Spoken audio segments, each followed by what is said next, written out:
നമ്മൾ പറയാൻ പോകുന്നത് ധാൻപൂരിൽ നടന്ന സംഭവമാണ്. ധാൻപൂരിലെ ഒരു പണക്കാരായിരുന്നു സുഷമ. അവർക്കൊരു മോളും മോളുടെ ഭർത്താവുമാണ് അവരുടെ കുടുംബത്തിൽ ഉള്ളത്.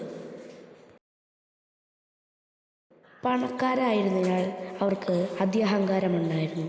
അതുകൊണ്ട് തന്നെ പാവപ്പെട്ട ഗ്രാമവാസികളെ തല്ലും അവർ.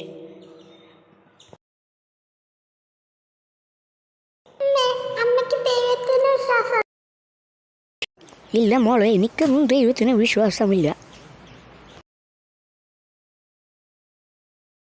അങ്ങനെ അവരൊരു ട്രിപ്പ് പോയി.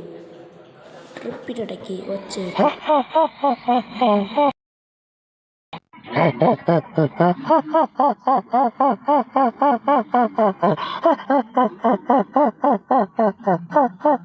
ഇറങ്ങി നോക്കിയപ്പോൾ ചുണ്ടല്ല പ്രേതം അവരുടെ അടുത്തേക്ക് ഇങ്ങനെ വരുന്നു.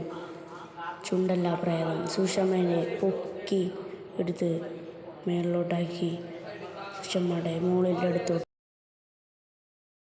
അവരങ്ങനെ വീട്ടിലെത്തിയെന്നറിയില്ല. വീട്ടിലെത്തിയ ഉടനെ അവർ ഇറങ്ങി ത്രികണ്ഠ് സ്വാമിയുടെ അടുത്തേക്ക് ഓടിച്ചു. ത്രികണ്ഠ് സ്വാമിയുടെ അടുത്ത് അത്ഭുതങ്ങളായി കുഞ്ഞു കുഞ്ഞു മുത്തുകൾ പോലെ പ്രശ്നമുണ്ടായിരുന്നു. മരുമോൻ്റെ മേത്ത് ഇന്നലെ തന്നെ പ്രേതം ആക്രമിച്ചതിൻ്റെ കണ്ണ് വെള്ളക്കളറായി മാറി. സുഷമ ഇങ്ങനെ ചോദിച്ചു,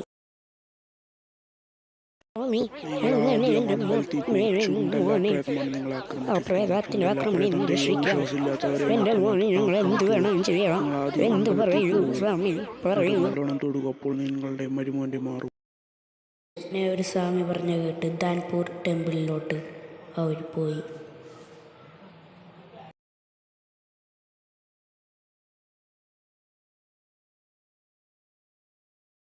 ഭഗവാനെ, ഞങ്ങളോട് ക്ഷമിക്കൂ. ഞങ്ങൾക്ക് ദൈവവിശ്വാസമില്ല എന്ന് പറഞ്ഞ് ഞങ്ങളോട് ക്ഷമിക്കൂ. ക്ഷമിക്കൂ ഭഗവാനെ, ക്ഷമിക്കൂ. എൻ്റെ മോൻ്റെ കണ്ണീര് മാറ്റിത്തരൂ. ക്ഷമിക്കൂ ഭഗവാനെ, ക്ഷമിക്കൂ. അങ്ങനെ അവർ സന്തോഷത്തോടെ കാലങ്ങളോളം ജീവിച്ചു.